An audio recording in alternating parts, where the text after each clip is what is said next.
42 વર્ષ સુધી તંત્રી અને 251 અંકોનું સંપાદન રાજકીય માણસ તરીકે વિચાર કરું તો પ્રશ્ન ઉઠે કે સુરેશભાઈ પોલિટિક્સમાં હોત તો. મિત્રો, જે લોકો આ જગત સાથે પરિચિત છે એમને ખબર છે કે સાતત્યપૂર્ણ રીતે અને 42 વર્ષ સુધી કે ફલાણી તારીખે કવિતા પ્રકાશિત થાય એટલા માટે વિદેશ જવાનું હોય તો પણ ટાઈમ ટેબલ લેવું, વડોદરા યુનિવર્સિટી સંભાળવા જવાનું હોય તો પણ ટાઈમ ટેબલ લેવું, કુટુંબમાં પ્રસંગ હોય તો પણ ટાઈમ ટેબલ, દરેક બાબતના કેન્દ્ર બિંદુમાં કવિતાના સંપાદનની તારીખ રહી હશે. મિત્રો, આ પણ એક મોટી સાધના છે.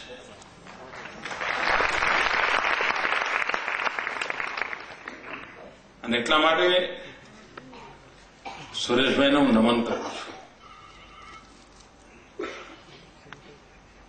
જન્મભૂમિ પ્રકાશનની અનેક સેવાઓ છે, એમાં આ પણ એક અપ્રતિમ સેવા છે.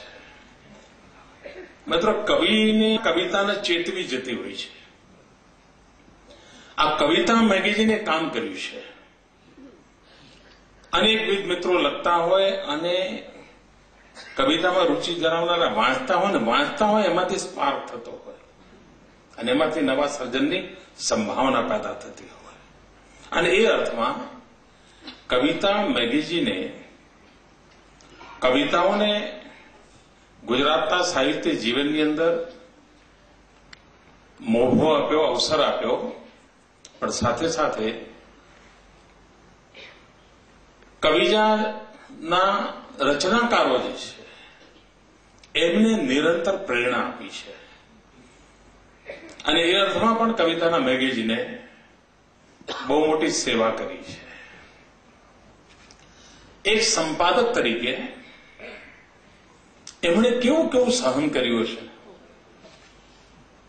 કારણ જેણે કવિતા મોકલી હોય એમ જ માને કે આનાથી શ્રેષ્ઠ જગતમાં કાંઈ ન હોય.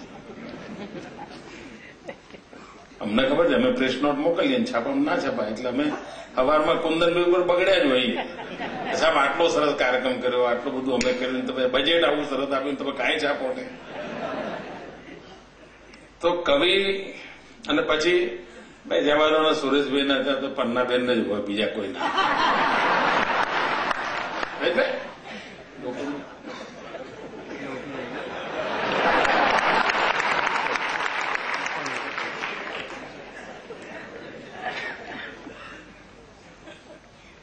પસંદગીના કવિઓ હોય એમ કે ભાઈ પણ તારી કવિતા તો તું જો, એટલે તારા ઘરવાળા 5 વાર સાંભળે તો સુરેશભાઈ લેવા તૈયાર છે.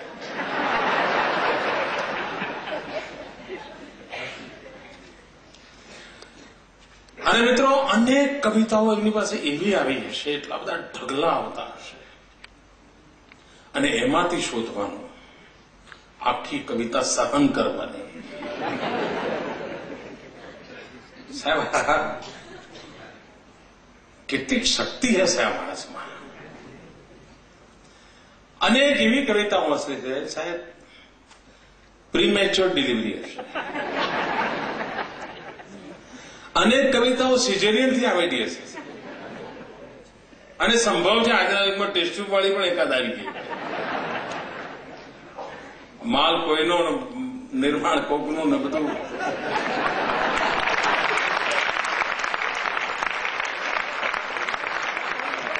શું થયું સાહેબ? હું અહીં આવ્યો છું ખાસ સુરેશભાઈના અભિનંદન આપવા માટે. હું આવ્યો છું જન્મભૂમિ પ્રકાશન અભિનંદન આપવા.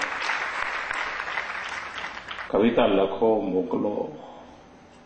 કેમ નથી મોકલતા? અહીં બેઠા બેઠા મને ઠપકો આપતા હતા. હવે નથી લખી શકતા. દુનિયાને પાર કરવાની મથામણ કરતો હોય અને ક્યાંક અકસ્માતમાં ગવાય અને મારી 108 દોડીને એની જિંદગી બચાવે, ત્યારે મારી કવિતામાં નવું યૌવન આવતું હોય છે અને એક માં બચી જાય ત્યારે મારી કવિતા ચિરંજીવ થઈ જાય. મિત્રો, કવિતાઓની રચનાઓ ખૂબ થતી હશે, કવિતાના અવતરણ પણ બહુ થતા હશે, કવિતાઓનું સર્જન પણ થતું હશે, પણ બહુ ઓછી કવિતાઓ હોય છે જે કવિને જન્મ આપતી હોય છે. મને ભ્રમ નથી મિત્રો કે કવિ કવિતાને જન્મ આપે છે. મારી શ્રદ્ધા છે કવિતા કવિને જન્મ આપે છે.